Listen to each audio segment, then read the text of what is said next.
One thing people are always looking for is the answer, the rule. Just a yes or no, black or white answer.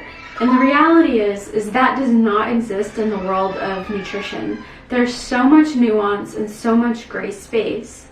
So when I was talking to a client about how many calories they should be eating during a race, well, it depends. They're preparing for a really long trail race, and it's really easy to say, oh, I'm going to stick with 250 calories per hour.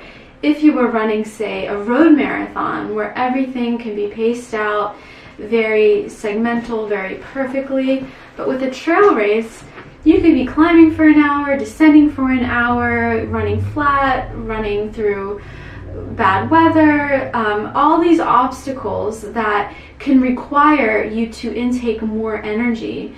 And so what I recommended for this person is to, instead of coming up with a hard, fast rule of I need to eat X amount of calories per hour, we decided to take a look at the race and break it down into segments and look at, all right, this is a segment where it's going to be hard to eat solid food, so I'm going to be taking in liquid calories instead of, say, chomps or something that could potentially cause you to choke if you were running fast.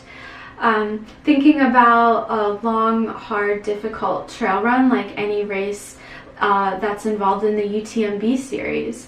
You could be climbing for an hour, and most likely you'll be hiking during that time. And so this would be a really great time to take in more substantial calories. This could be a sandwich, this could be bread and trail butter, this could be bread and cheese, this could be a burrito or a quesadilla, but something that will make you more satiated.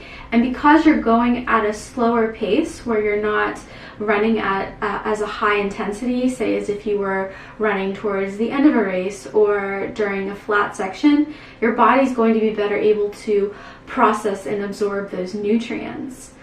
And so I would take a look at the elevation profile and just the overall mileage in general and look, okay, this section we're going to have a burrito. And it's not necessarily looking at how many calories are in that, because like I said, all these elements are going to affect how hungry you are, and you could plan for 200, 300 calories an hour, and then something happens where the weather is colder than you anticipated, and so because you are colder, you're burning more energy trying to stay warm, and therefore you're going to need more energy.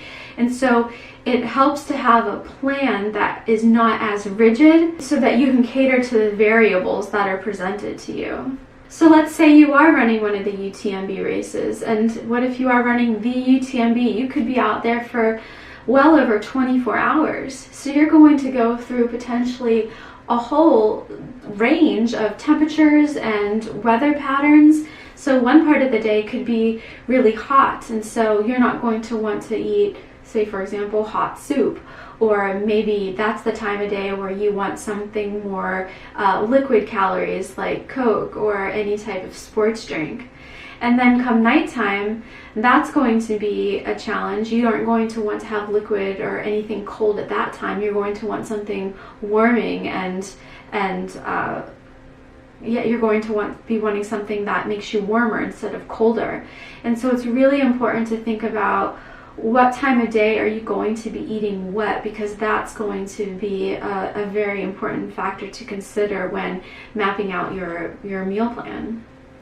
And as far as knowing that rule of thumb or how many calories to eat, my advice is, instead of being black or white, is to explore that gray space. Explore that how much is too little. I ate this much and I feel like I bonked way too early. Or I ate too much and then I felt sick to my stomach, or I got sick and that blew my workout. And one of my favorite dietitians that I admire and respect and love her work, her quote is to Goldilocks that shit. Find out how much is too much, how much is too little, and how much is just right. And that comes with training, that comes with experience, and sure, there's going to be a few bumps along the way, but hopefully you learn from your mistakes, and that will help you get to the finish line faster and without any stomach issues.